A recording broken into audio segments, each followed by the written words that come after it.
હાલ જોઈએ તો આજે 19 જુલાઈ અને રવિવારનો દિવસ છે. આજે રાજ્યના મોટા ભાગના વિસ્તારોમાં વાદળછાયું વાતાવરણ તો અનેક વિસ્તારોમાં છૂટાછવાયા સ્થળોએ હળવાથી મધ્યમ વરસાદી ઝાપટા પણ પડી રહ્યા છે. ત્યારે હવામાન વિભાગે આજે નવી આગાહી જાહેર કરતા રાજ્યના આ વિસ્તારોમાં વરસાદને લઈ એલર્ટ જાહેર કર્યું છે. આ ઉપરાંત અમારી સાથેની વાતચીતમાં હવામાન નિષ્ણાંત પરેશભાઈ ગોસ્વામીએ જણાવ્યું છે કે આગામી દિવસોમાં રાજ્યના અનેક વિસ્તારોમાં ભારેથી અતિ ભારે વરસાદની સંભાવનાઓ છે. ત્યારે સૌપ્રથમ તો આપના વિસ્તારમાં અત્યાર સુધીમાં કેવો વરસાદ પડ્યો છે તે અને ખેતી કે પાકને લઈ આપને મૂંઝવતો કોઈ પણ પ્રશ્ન હોય તો તે કોમેન્ટ કરીને અમને જરૂરથી જણાવજો. આપનો પ્રશ્ન અમે હવામાન નિષ્ણાંત પરેશભાઈ ગોસ્વામી સુધી પહોંચાડવાનો અવશ્ય પ્રયાસ કરીશું. નમસ્કાર, આપની સાથે હું છું કૃપાલસિંહ જાડેજા અને અમારી સાથેની વાતચીતમાં હવામાન નિષ્ણાંત પરેશભાઈ ગોસ્વામીએ ભારે વરસાદને લઈને શું કહ્યું છે તે જાણીએ તે પહેલા હવામાન વિભાગે આજે શું નવી આગાહી જાહેર કરી છે તેના વિશે વિગતે વાત કરીએ. વાત ગુજરાતી પર. આમ જોઈએ તો ગુજરાતમાં આગામી 5 થી 7 દિવસ સુધી વરસાદ પડવાની આગાહી હવામાન વિભાગ દ્વારા વ્યક્ત કરવામાં આવી છે. હાલની સ્થિતિ પ્રમાણે રાજ્યના ઘણા વિસ્તારોમાં હળવાથી મધ્યમ પ્રકારનો વરસાદ પડી રહ્યો છે અને ગુજરાત પર અત્યારે અરબી સમુદ્રમાંથી ભેજવાળા પવનો પણ સતત આવી રહ્યા છે, જે આગામી દિવસોમાં વરસાદ લાવવામાં પણ મદદરૂપ થાય તેવી શક્યતાઓ છે. રાજ્યમાં ઘણા એવા વિસ્તારો છે જ્યાં હજુ સુધી વાવણી થઈ શકી નથી અને ખેડૂતો વરસાદની રાહ જોઈ રહ્યા છે. જો કે હવે ફરીથી ચોમાસું ધીરે ધીરે સક્રિય થઈ રહ્યું છે અને રાજ્યના કેટલાક વિસ્તારોમાં ફરીથી વરસાદ શરૂ થઈ ચૂક્યો છે. હાલની સ્થિતિ પ્રમાણે જોઈએ તો આગામી 5 દિવસો સુધી રાજ્યના તમામ જિલ્લાઓમાં હળવા મધ્યમ અને છૂટાછવાયા વરસાદની આગાહી વ્યક્ત કરવામાં આવી છે.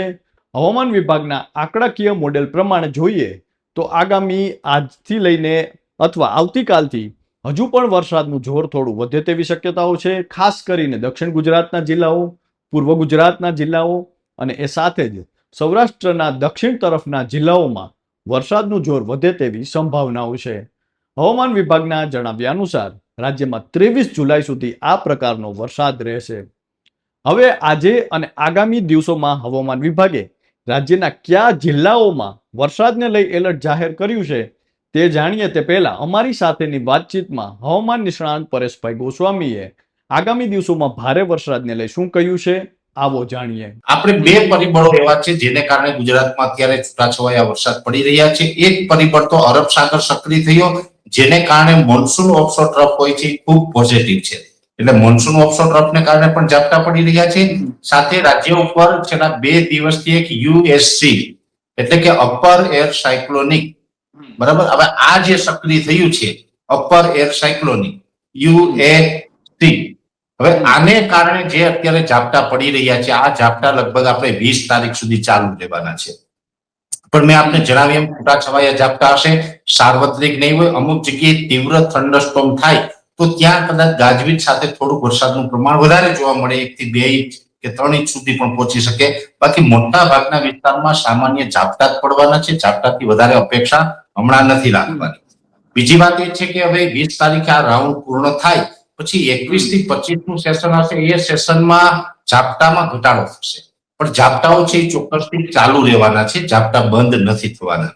અને જે સારા વરસાદની વાત કરીએ કે સાર્વત્રિક અને ઓલ ઓવર ગુજરાતમાં સારો વરસાદ, ભારેથી અતિ ભારે વરસાદ, જે વિસ્તારમાં અત્યાર સુધી વાવણી નથી થઈ એમને પણ સારા વરસાદનો લાભ મળે એવા વરસાદની વાત કરવા જઈએ તો એવો વરસાદ છે 25 જુલાઈ 2026 થી લઈ અને 31 જુલાઈ 2026 દરમિયાન જોવા મળે તેવી શક્યતાઓ છે. કેમ કે બંગાળની ખાડીની અંદર એક મજબૂત વેલ માર્ક લો પ્રેશર બનશે.